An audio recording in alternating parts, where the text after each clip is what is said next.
Once upon a time, there lived an extremely beautiful young woman whose father was wealthy. Her name was Alina, and she was the daughter of a multi-billionaire. Alina was so quiet and reserved that people could hardly tell that her family was wealthy. She had an elegance about her, a serene demeanor that made her blend seamlessly with the crowd despite her privileged background. During her time in university, she insisted on living in the school hostel, even when she knew that she could afford the most expensive house around. She never loved to flaunt her wealth because she believed strongly in humility. One day, Alina was heading to her father's office when she caught sight of a building that was being demolished. The air was thick with dust, and the rumble of falling debris echoed through the streets. Alina could not help but notice a young man who looked extremely devastated, his face pale and his shoulders slumped as though the weight of the world rested on them. She felt so terrible for him, guessing that his devastation had something to do with the collapsed building. She arrived at her father's office, but could not take her mind off the young man that she saw. The sight of him lingered in her thoughts, his despair pulling at her heartstrings. Alina decided to head back to the demolition site, where she came across the young man who was about to jump off a nearby bridge. Her heart raced as she saw him standing at the edge of the bridge, staring down at the edge of the bridge, staring down at the raging waters below. Without thinking twice, Alina rushed towards the man. She pleaded for him not to end his life, and the man informed her that there was nothing left to live for. There's nothing left for me. All that I've ever worked for is gone, my dream, my building, and even my will to live.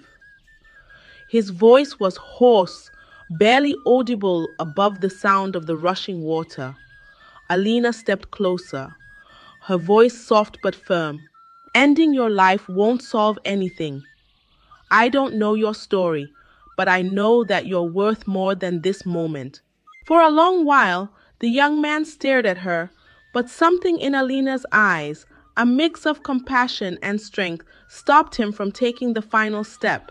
He stepped away from the edge of the bridge, his body shaking, as he thanked Alina for saving his life. The young man, whose name was Daniel, began to narrate his life story to her. The building that had just been demolished was his life's work, a small promising tech office that he built from scratch.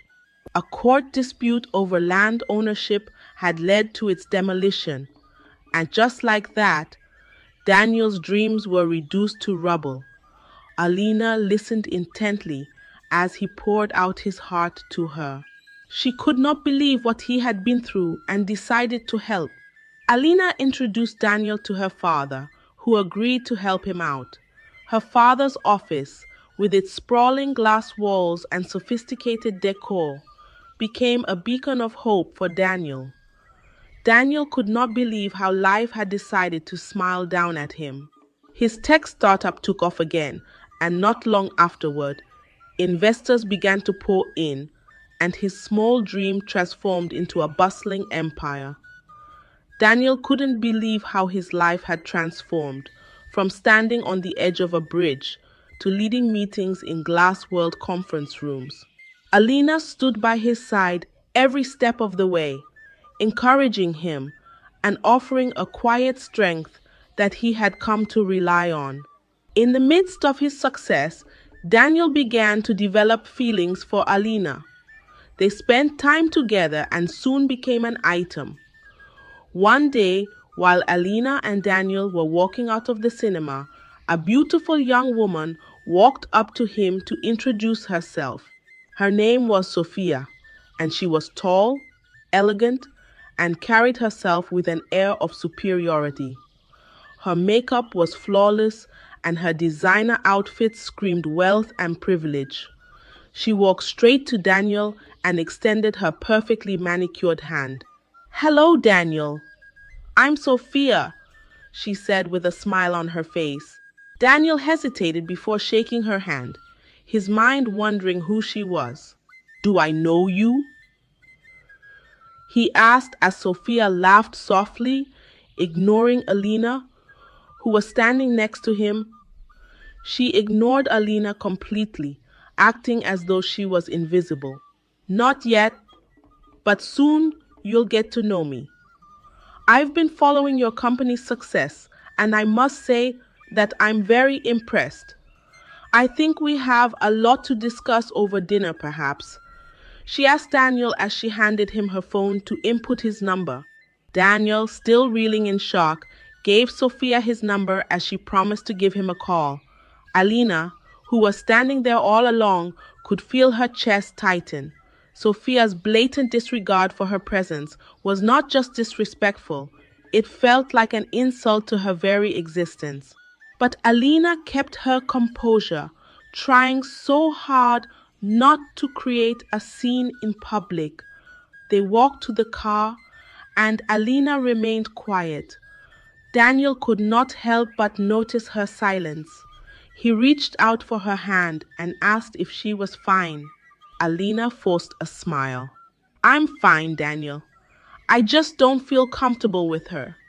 There's something about her that doesn't sit right with me," Alina said to Daniel, who assured her that he had everything under control. He squeezed her hand, assuring her that she was the one that he loved. Alina smiled weakly, but her heart remained unsettled. Sophia's confident arrogance and dismissive attitude had planted a seed of doubt in her mind. In the weeks that followed, Sophia's presence became impossible to ignore. She started showing up at Daniel's office frequently, sending expensive gifts and inviting him to exclusive dinners and business events. The persistent ring of Daniel's phone and the glossy packages with Sophia's signature began to weigh on Alina's peace. Alina brought it up again one evening while they were having dinner. "Daniel, she's everywhere. She's always calling you, texting you, and showing up at your office unannounced. I don't like this, Daniel," Alina said, her voice laced with concern. Daniel sighed, setting down his fork. "Sophia is just business. She's helping the company secure some big deals. Please don't let this come between us." Alina sighed and let the matter rest, but deep down she knew that Sophia had something up her sleeves. Despite the tension, Daniel proposed to Alina on her birthday. It was such a pleasant surprise, as Alina did not see it coming. The evening was magical, with soft music playing in the background and candles casting a warm glow over the room. She sat there, admiring her ring, when she got a call that her parents had been kidnapped. "We have your parents. If you want to see them alive again, bring 200 million naira in cash within 72 hours. No police or they die." Alina's world came crashing down. She sat there as she watched her world crumble. Alina could not believe her ears. She did everything within her power to meet the kidnappers' demand. But even after the ransom was paid, the kidnappers did not release her parents. Days later, she received another call, a call that shattered her world forever. "You'll find them at the old factory on Lay." "Roll," the caller said as the line went dead. Alina rushed as fast as she could to the factory, but when she arrived, she met the cold, lifeless bodies of her parents. Her screams echoed through the empty factory as she was confronted with several dead bodies. The air was heavy with the stench of decay, and the dim light filtering through broken windows added to the haunting atmosphere. Alina could feel her heart race through her chest, knowing that her parents were lying there lifeless. Her parents were gone, and Alina had no idea how she would survive without them. After their funeral, Alina's uncles swooped in like vultures. They produced documents claiming that her father left no will, so they seized all his properties and assets, leaving Alina with nothing. Alina, one uncle said, a woman like you has no right to inherit any property. You should count yourself lucky that will even let you keep the clothes on your back. Alina stood there as she watched her uncles, who had treated her nicely when her parents were alive, turn their backs on her. The once grand mansion now felt like a prison as they stripped it of its furniture and memories. Now, Alina left her mother's mansion broken. She made her way to Daniel, who opened his doors and welcomed her into his home. You are always welcome here, he said to Alina, who clung to him broken and vulnerable. Months passed, and Daniel began to treat Alina like a burden. He never spoke of their wedding plans again, and whenever Alina brought up the topic, he flared up and asked why she was so desperate to get married. The love he had for her had fizzled away, and every day that passed was filled with more arguments. Daniel was now distant, and his once warm and reassuring presence was replaced by cold indifference, The man who had once promised to stand by her side no matter what had become a stranger she struggled to recognize. Alina tried to ignore the growing distance between them, hoping that it was just stress from work, but deep down, she knew something was wrong. Sophia was still lingering in the shadows. Her presence had even become more pronounced than before. Alina decided to speak to Daniel about it. She waited for him to return from work, but Daniel did not return home that evening. She called him several times, but he didn't pick up. Alina stayed up all night, hoping and praying that nothing had happened to him. She could not stand the thought of anything bad happening to him after all the tragedy she had endured in the past. When morning came, Daniel returned home with no explanation of where he spent the night. Alina confronted him, but Daniel informed her that he had the right to do whatever he wanted. I am the man in this relationship, and you dare not question my authority, he said to Alina, who stood there shocked to hear such words from him. She sat there broken as his voice replayed in her head, over and over and over and over again. The days that followed were some of the worst for Alina, who had no food to eat in the house. Daniel stopped providing food and money for her. He ensured he ate before he returned home, not caring that Alina had no food to eat. The tension between them grew unbearable as Alina began to feel like a stranger in the home where she once felt safe. One evening, as heavy rain poured relentlessly from the sky, Alina heard a loud knock on the door. She opened the door to see Sophia standing there. She was dressed in an expensive dress, and her hair was perfectly styled despite the rainy weather. Her perfume wafted into the house, a stark contrast to the damp, cold air outside. Daniel invited me over, Sophia said smugly as she pushed Alina aside and stepped into the house. Alina could feel her chest tighten. She followed Sophia into the living room, where Daniel was already seated, sipping a glass of whiskey. The room, once warm and inviting, now felt suffocating and cold. Daniel, what is she doing here? She asked in a shaky voice. Daniel set down his glass and looked up at her, his face contorted with anger. She's here because I invited her, he said with no remorse in his voice. Sophia here is a woman that you could never be. She will be staying here with me, and I would like you to pack your filthy bags now and leave my house. Sophia smirked as she took a seat next to Daniel, her perfectly manicured nails tapping against the armrest as she stared at Alina, who stood there frozen and unable to speak. The sound of the rain beat against the windows as Alina tried to hold back her tears. She reminded Daniel of how she had stood by him when he had nothing. "I took you to my father, and my father used his connections to make you who you are today," Alina exclaimed. Daniel laughed in her face and told her, "Tell your dead father to use his connections to come back to life. If your father was as powerful as you claim, he wouldn't be dead today, so miss me with your talk," he said to Alina, who he told to leave his house. Alina could not believe that Daniel was sending her out because of another woman. She stood there for a minute as she stared at Sophia and Daniel, who were now kissing in her presence. Alina could not control her anger. She asked Daniel why he decided to choose Sophia over her after all that they had been through. Daniel informed her, "You are useless to me.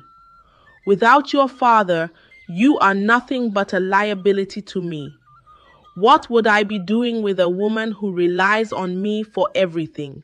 You can't even afford your sanitary pads, much less contribute anything meaningful to my life," he said to her as he pushed her out of his house into the rain. Alina could hear their mocking laughter as she stood outside the house. She stood there heartbroken, unable to believe that Daniel would ever do such a thing to her. The chilling wind whipped against her soaked dress, and the icy rain pierced her skin. She wept bitterly as the thought of her late parents crossed her mind. Alina had nowhere else to go. The weather was extremely cold, and Alina began to plead with Daniel to forgive her. "Daniel, I have nowhere else to go. Please don't do this to me," she said to Daniel, who ignored her cries as he left her under the pouring rain. Sophia stood by the window, laughing aloud and enjoying every second of Alina's humiliation. The rain was so heavy, drenching Alina to the bone as she stood outside the house. Her suitcase sat at her feet, soaking up the muddy water. She stood at the door, hoping and praying that Daniel would come out and take her in. But Daniel left her to her fate. The storm raged around her, but the pain in her chest was even louder. "I wish you were here, Mama and Papa," she whispered through her tears. "I'm so lost without you." The world felt cold, empty, and cruel. Alina remembered how her father always shielded her from the rain. Whenever he was around, he would take off his jacket and place it above her head, not caring that the rain was pouring down on him. He sacrificed so much for her, and Alina wished that he was still alive. Her tears poured as the memories came rushing back while the rain continued to fall. That day, the security officer from the neighboring house approached her and offered to let her stay in his home. Alina could not believe her ears. She quickly rushed to his little gatehouse as the rain had soaked into her bones. The officer, who was a kind-hearted man named Aid, began to take care of her. He opened the door to his little room, which was small and clean. The faint aroma of freshly brewed tea filled the air, bringing a warmth that felt foreign after her ordeal. "My boss traveled out of the country and won't be back for weeks," the man explained as he assured Alina that she could stay. Alina sat in the corner as she thanked him for his kindness. He provided her with food as well as every other living essential, and Alina was so grateful to him. She could not believe that Daniel would do such a terrible thing to her after all that she did for him. Heartbroken and dejected, Alina decided to pick up the remaining pieces of her life. She could not keep wallowing in despair after what Daniel had done to her. Daniel, on the other hand, chose Sophia because of how rich she was. Sophia was the daughter of a minister, and Daniel hoped to use her connections to secure funding for his new app. After Alina's father's death, Daniel began to struggle with his finances. He saw Sophia as his only way out and didn't mind letting go of Alina. What he did not know was that things were not as simple as he thought. One morning, as Daniel got out of the house, he saw Alina and Aid having a laugh. The gentle sound of Alina's laughter, which once filled his own home, now felt like a slap to his face. Daniel stormed toward them, his face contorted with anger and his voice sharp as a knife. "Alina, look at you," he spat out, his eyes scanning her simple dress and sandals. "Are you not ashamed of yourself? Of all the people you could have chosen to live with, you chose a gate man. And you are not ashamed to stand here laughing with this miserable thing." Alina froze for a moment, her smile fading slightly as she stared at Daniel with an expression that was no longer filled with heartbreak but with strength. She began speaking, her voice steady and clear, despite the fire that burned in her chest. "Do you hear yourself? You stand there dressed in clothes, bought with someone else's money, standing on borrowed time, and yet you think you have the right to ridicule me." Daniel froze, his mouth slightly open, as he stood there, stunned by her boldness. "You threw me out like trash, humiliated me in the rain, and laughed as I begged for mercy at your doorstep. And now, here I am with someone who showed me more kindness and humanity than you ever did in all the time that I stood by your side." Aid shifted slightly, but said nothing. He let Alina speak, his silent presence a pillar of support for her. Alina stepped forward, her eyes locked on Daniel's. "You call him a mere gate man. But let me remind you, it was this gate man who picked me up when I was broken, gave me shelter, and treated me with respect when you treated me like a burden." Daniel's face turned red with embarrassment, but Alina wasn't done. "You lost me, Daniel, not because of Sophia, not because of your greed, but because you failed to see my worth. And now you stand here trying to drag me down again. Well, let me tell you this. I refuse to let you have power over me. Not this time." Daniel stood there, confused, as Sophia angrily walked up to them. "What's going on here?" Sophia said with a voice laced with anger. But Alina laughed and told her to drop the act. Sophia then approached Alina and shook her hand. "It was nice working with you," she said, with humor as she looked Daniel in the eyes and revealed how foolish he was to let Alina go. "You really thought I was the minister's daughter. How stupid of you to think that." Daniel stood there shocked, trying to understand what was happening. What he did not know was that Alina's father had hired Sophia to test his love for his daughter. Her father, after seeing how Daniel came into his daughter's life, could not risk his daughter falling into the hands of a man who only loved her for her wealth. So, he contracted Sophia to pose as the minister's daughter to see if Daniel would fall for her. Daniel stood there frozen, his mouth slightly open as the weight of Sophia's words sank in. "You were working for Alina's father all along?" Daniel stammered, his voice trembling with disbelief. Sophia smirked, crossing her arms. "Yes, Daniel. Every move I made, every smile, every text message, it was all part of the plan. You were tested and you failed. Your actions proved that you were not worthy of Alina's love." Alina stood there, her posture confident, her eyes shining with clarity and strength.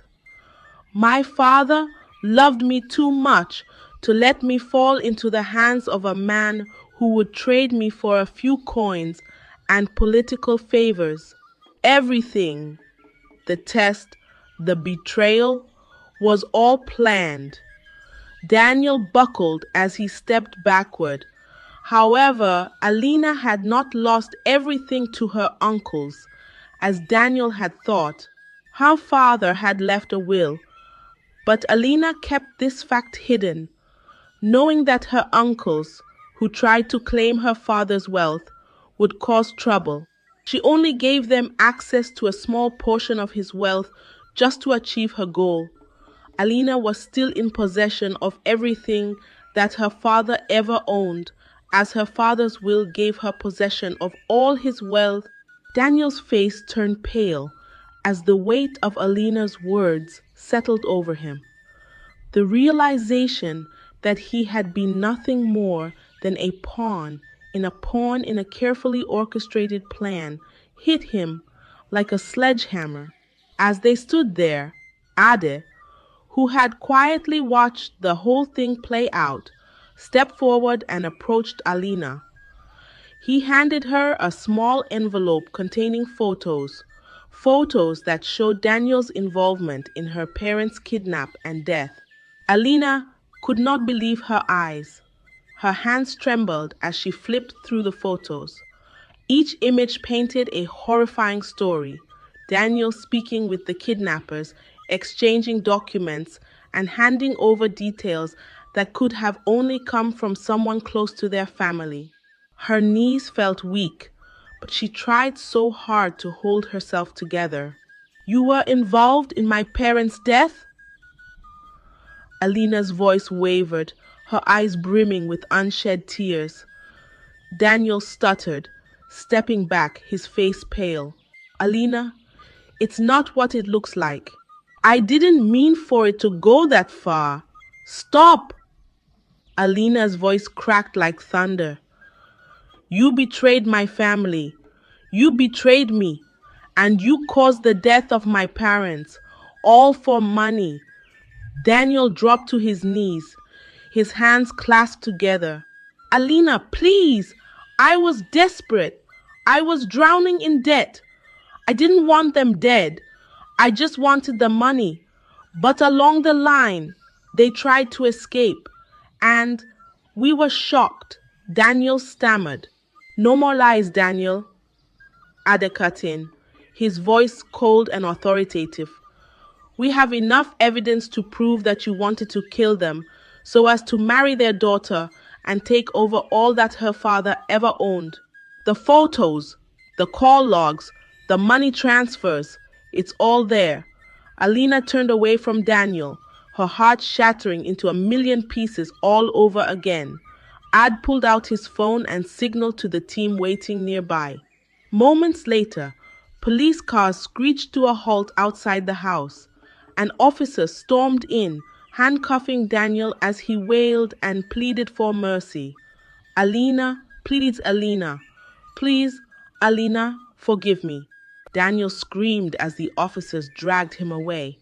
All the while, Alina had thought that Adi was just a gate man. What she did not know was that he was a detective with the Special Crimes Unit. Her father had hired him long before he passed away to watch over his daughter. He had his suspicions about Daniel and asked Aid to keep a close eye on him.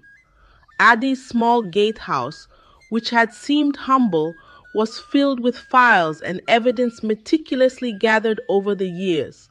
Alina let out a shaky breath. "All this time you were watching over me?" she asked. Ade smiled as he apologized to Alina for all the pain that she had to endure.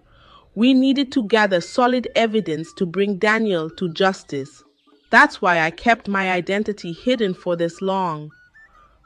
Alina nodded as tears poured down her face. "Thank you, Adi. Thank you for everything that you did for us." Aid gave her a reassuring smile. "You're stronger than you realize, Miss Alina. Your father would be so proud of you," he said as he stepped into the police van and drove away. In the weeks that followed, Alina stepped fully into her father's empire, reclaiming every stolen piece of her legacy. The will, now made public, revealed her father's wishes. Explicitly, everything he owned was to be passed on to his beloved daughter, Alina. Her uncles, who had once swooped in like vultures, were forced to relinquish their stolen assets. They were publicly shamed and cut off from the family fortune forever. Alina became the CEO of her father's vast empire, and her return to power was celebrated across the nation. The newspapers ran headlines such as Alina Ade, rising from the ashes, and Bona Harris restores her father's legacy. Her composure, humility, and grace, despite the betrayals and heartbreaks she had faced, earned her widespread admiration. Aide, who had played a vital role in exposing Daniel and bringing justice to Alina's family, was promoted within the Special Crimes Unit. He remained a trusted friend of Alina, who rewarded him with a huge sum of money for all the times that he had helped her. One day, as Alina sat with Aide in her office, she asked how he had gotten the photos. Ade revealed to her that a photographer who was taking pictures close to the factory had overheard some strange voices and decided to investigate. He saw everything play out and took photos without anyone knowing. Alina broke down in tears as she imagined the pain her parents had gone through. Aide comforted and assured her that everything would be fine. Alina let out a faint smile as she stared at her father's photograph, which was hanging in his office. Daniel, however, was sentenced to life in prison.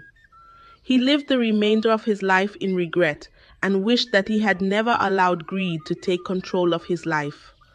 The cold prison walls became his reality, and the memories of his betrayal haunted him every night. The story of Alina teaches us that true character is revealed in moments of power and adversity. It reminds us to value integrity, loyalty, and humility above all else. Greed and deceit may offer short-term gains, but they ultimately lead to ruin. Surround yourself with genuine people who care about you, not those who seek to use you for their personal gain. Always act with honor, as it is your character that defines your worth, not your possessions. Thank you so much for watching my channel.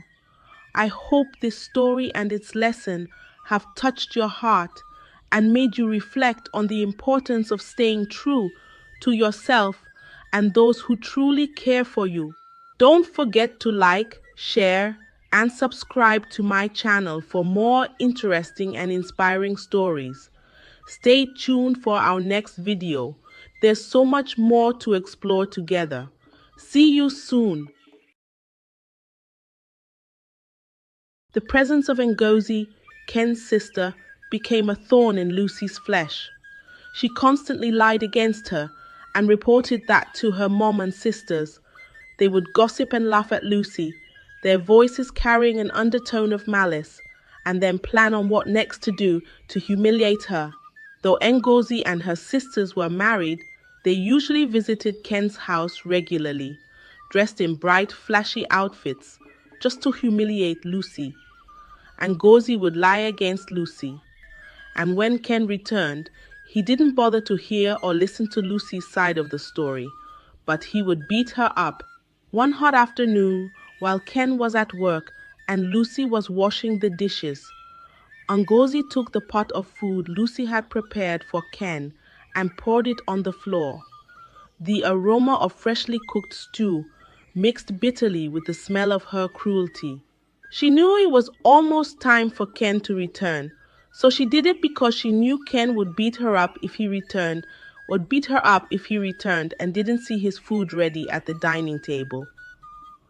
Lucy got so fed up with Ngozi's ill treatment, and for the first time she spoke back at her. "What is wrong with you?" she said, her voice trembling but firm. "You left your husband's house only to cause trouble in mine. You said I have only girls, but you don't have one to show that you're a woman. I'm sure your husband drove you out of the house. That's why you're here pretending to have come for holidays. You think I don't know? Ngozi was so mad and tried to slap Lucy, but Lucy held her hand and gave her a very hot slap. The sound echoed through the kitchen like a whip cracking against injustice. She pushed her down and beat her until she was satisfied. At least, even if your brother beats me when he returns, I have satisfied my long desire to beat you up. Now I'm ready for you and all your useless sisters and your witch of a mother, including your brother. Ngozi was as cold as someone who had just had an ice bath. She sat quietly, pondering on what had happened. The shock of Lucy's newfound courage left her reeling. So this girl is this strong, so she can now stand up for herself. That means we are all in trouble, she said in her heart.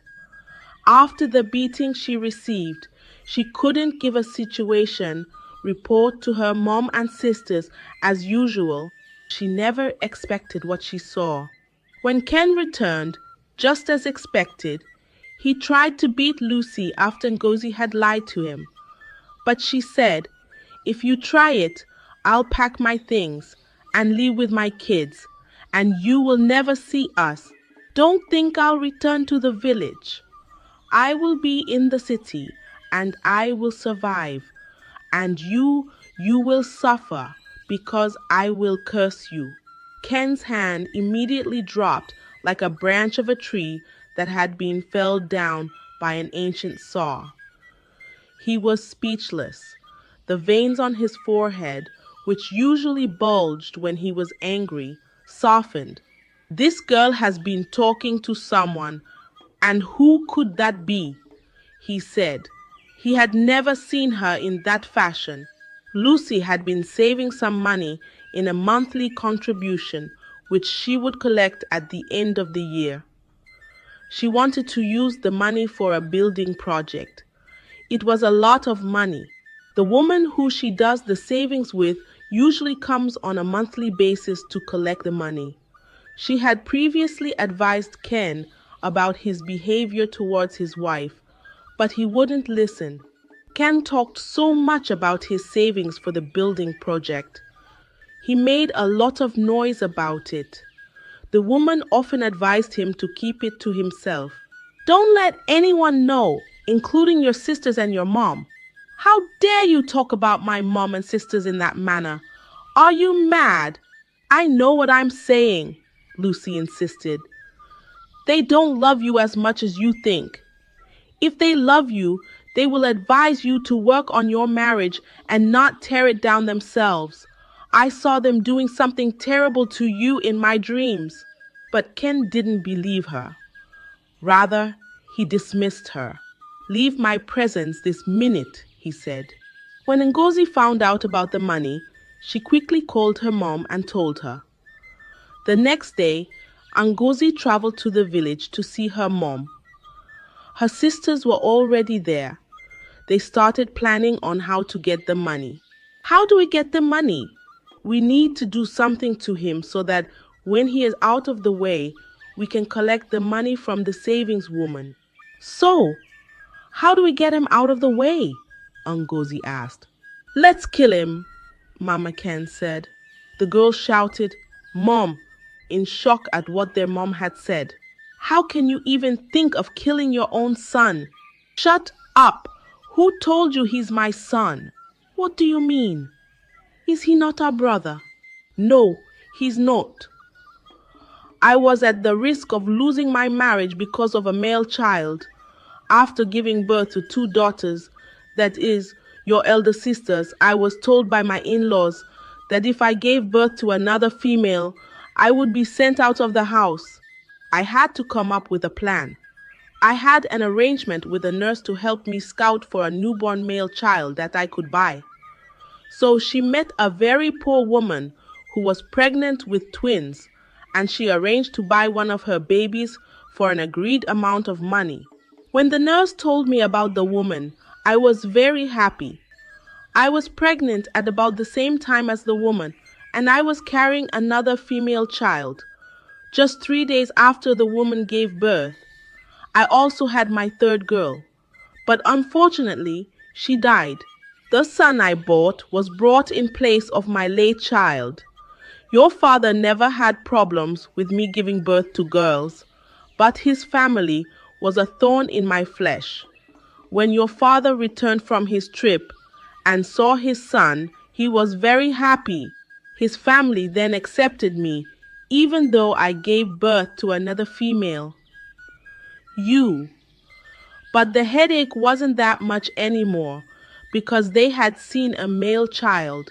And you kept this from us all this while. It's my secret and not yours. No, that it doesn't look like any of us, they said. I have kept it all these years. I don't even know where the nurse is. I don't even know where the nurse is. I haven't met the woman before and she doesn't even know me.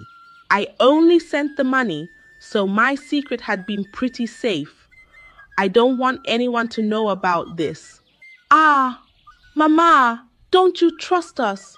Mama went to see an herbalist. He gave her a charm and she gave it to Ngozi to take along with her to the city. It is meant to be added to his meal, and it will slowly drain the living life out of him.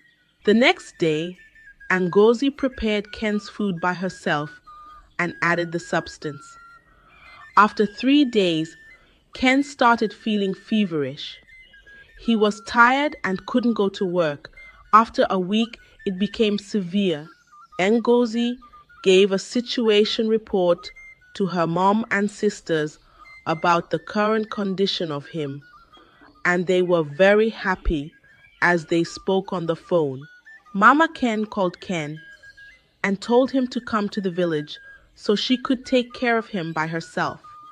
But Lucy had already spoken with the savings woman, who was a devout Christian and prayed a lot. She had stopped by and prayed for him, and he was already getting better. When his mother asked him to come to the village, Lucy warned him, I don't have a good feeling about this, your travel. Remember, I told you that I saw your mom and sister did something terrible to you. They actually killed you in that dream. Please don't go. But he didn't believe her. How can my own mother and sisters that love me so much kill me? You're just saying nonsense, he said. When Lucy saw that she couldn't convince him, she called the savings woman and begged her to speak with him. She spoke with him and also confirmed what Lucy had seen. I have equally seen something similar.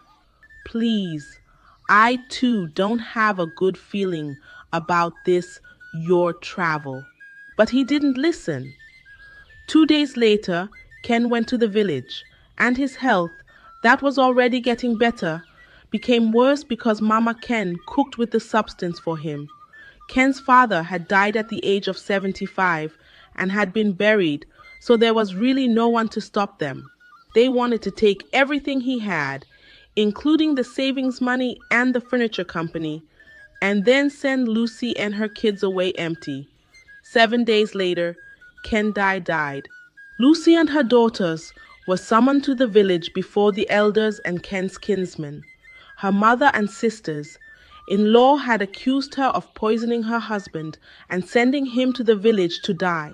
She was summoned before the village priest and some incantations were made. She was given a maximum of 3 months to die if she was guilty and if she didn't confess. Mama Ken and her daughters went to the city and packed all of Ken's belongings, including all the furniture in the shop, leaving Lucy and her daughters with nothing. They couldn't find the documents of the company and the house, so they took everything they could lay hold of. When Lucy returned, she met an empty house. She cried, "Where do I start from? No money, no business, No help. Meanwhile, Ken's mom had already called the savings woman and requested the money, but the woman told her that the money had legal grounds to remain with her until the set time he was supposed to take it. Lucy called the savings woman and explained everything to her. Ma, I don't even have food